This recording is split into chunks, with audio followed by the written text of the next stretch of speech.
Welcome to El Estadio de Lenco. I'm going to take you through the combine exercises, the combine drills today in terms of speed and acceleration, change of direction and jumping ability. Let's get into it. Okay, so the first thing that we're going to talk about is our setup stance, mainly for straight line speed, and then we'll go into the differences between taking off in a straight line versus turning and changing direction with it. So first thing we want to do, I've got my start line there, nicely prepared. The best way to do this is you first need to decide which foot you're going to take off on. Okay, so the test to figure that out, stand on your start line, raise up onto your tiptoes, fall forwards, and whichever foot naturally goes forwards first, that's your foot that is going to be in front to begin with in your start position. So for me, it was my left foot. So if you noticed, it was that, and fall, left foot stance. So we're going to go left foot, toes on the line. My right heel is going to come into contact with my left heel, and that's just going to give me a bit of space and separation. Then I'm going to bring my left foot back to the outside of my right ankle or my right heel. And that's where my left foot's going to start. The next position we need to work out is where this right foot's going to go. So if you just put your right toe in line with the back of your heel and then slide it across to about hip width, you should be in a fairly comfortable stance. So that hip width position is basically the same position as if we were going to be deadlifting. So it's that position where we can get a powerful drive from the hips and we can take off and put maximal force into the ground. So that right foot in line with the heel, across to hip width. From here, you essentially need to coil yourself into a bit of a spring. So what that basically looks like is fall forwards, walk yourself out so you're on stretch, and then you bring yourself back into a crouch position. We're going to have right hand on the line because that's the back leg. Left hand comes up and you've got knees close to the floor, weight is into your hand, so right in the ball of your foot. And then what we're going to do from that start position is drive with the left hand and bring that right leg through close to the floor, so there shouldn't be much of a lift off. It should pretty much almost graze the grass as we pull through on that first lift. So I'll take you through the full setup position and show you the acceleration phase.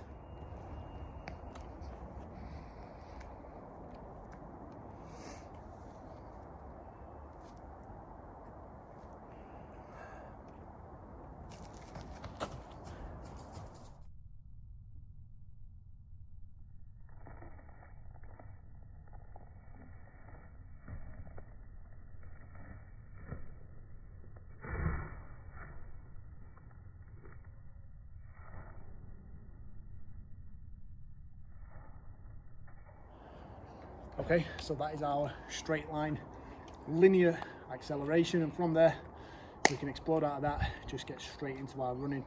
The next thing we're going to take a look at is our lateral change of direction and set off.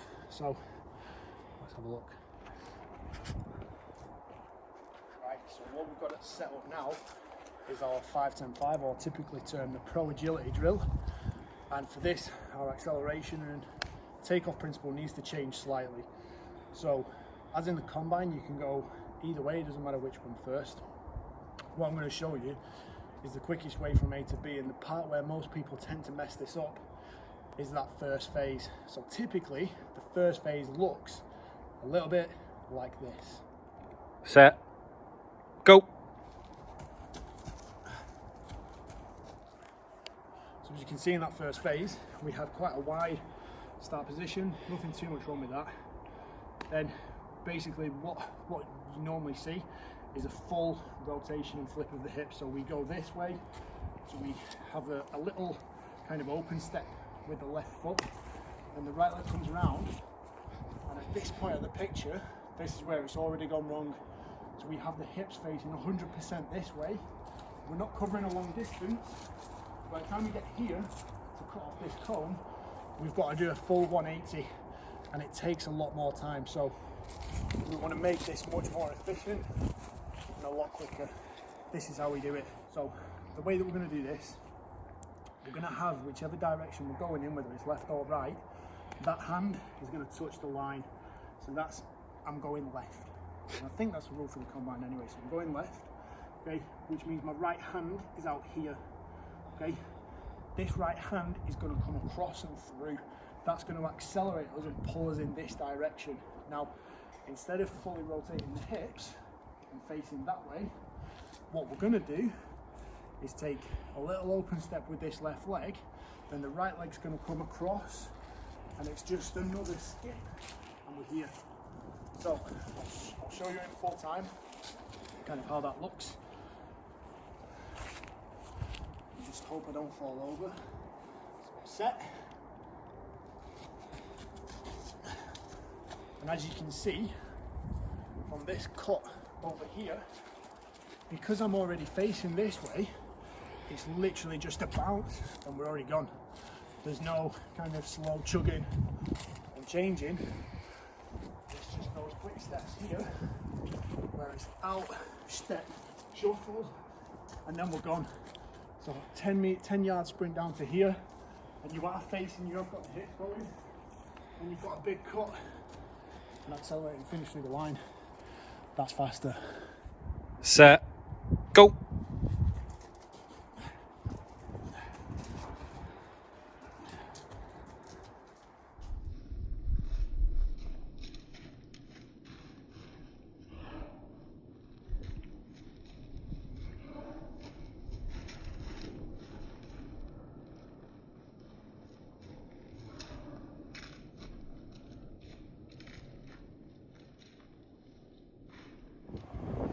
So what we've got set up here is our L drill. So the principles for this to begin with, for the set off in the acceleration phase, is going to be the same as our linear sprint. So if you remember back to what I showed you earlier, toe on the line, heel to heel, toe to heel, hip width, toes in line with the heel. Walking forwards, set yourself, the lead leg, hand comes up, and that's going to drive us through, and it's going to take us to there. Okay, so we're facing forwards, we've got a full 180 turn, come back and loop around the cones. Now the most efficient way to travel through this is you've done your acceleration phase, and if you come with me, okay, when you get to here, face down the track, foot in line with the cone, we get down low, we get back to the start. That's our shuffle. That's our 5-10-5 right there. So that's that little lateral shuffle again. Sideways, then we take off. 90-degree cut. And we come around the inside. We do a 180 around that cone. And then we can bend down all the way back through round to the finish. Whether you're going left or right, it doesn't matter too much. Make sure you get your sharp cut on here. And then you've pretty much got almost like a 10-yard arc of acceleration to come around there. Whereas if you come around this way and then you go around the outside of this hole, you've got a longer turn, and then you've got an even sharper turn when you come back to this cone, so that's going to slow you down a little bit. So in reality, what we're going to look like is this.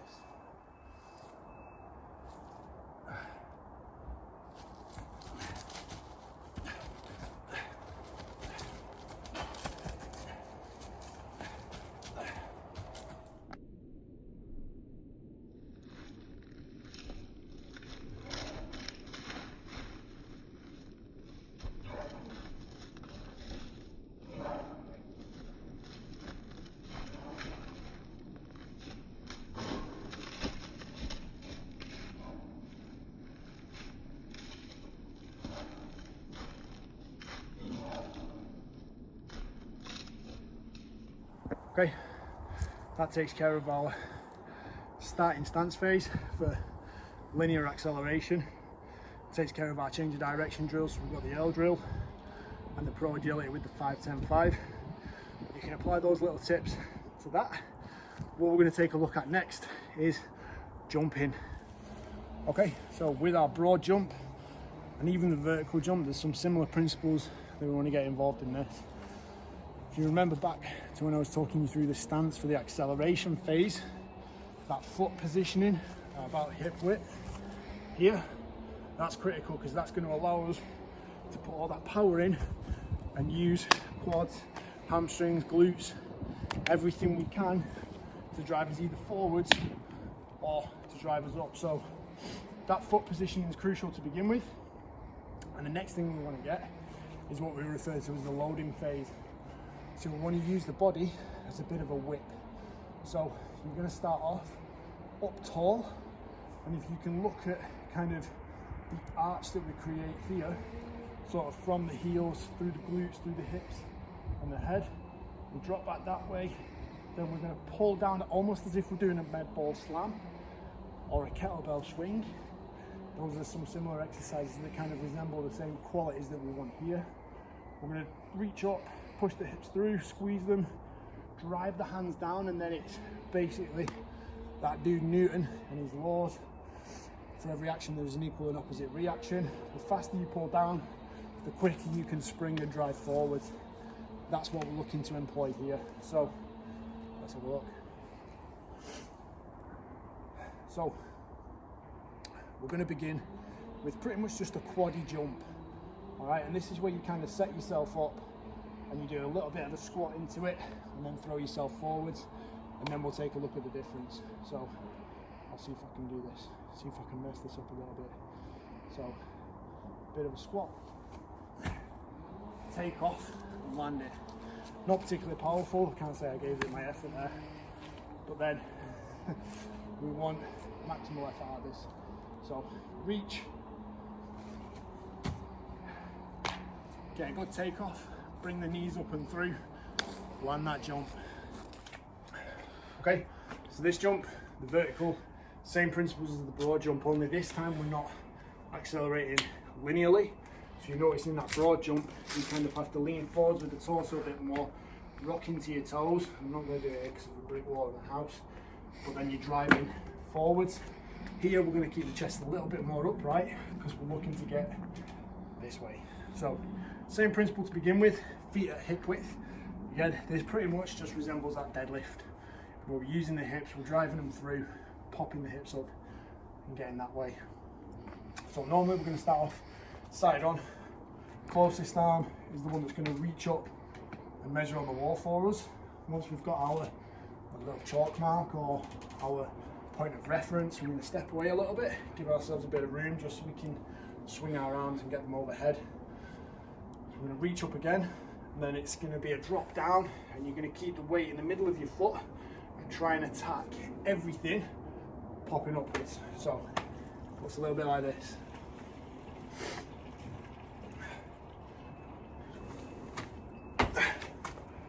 Did I get to the window?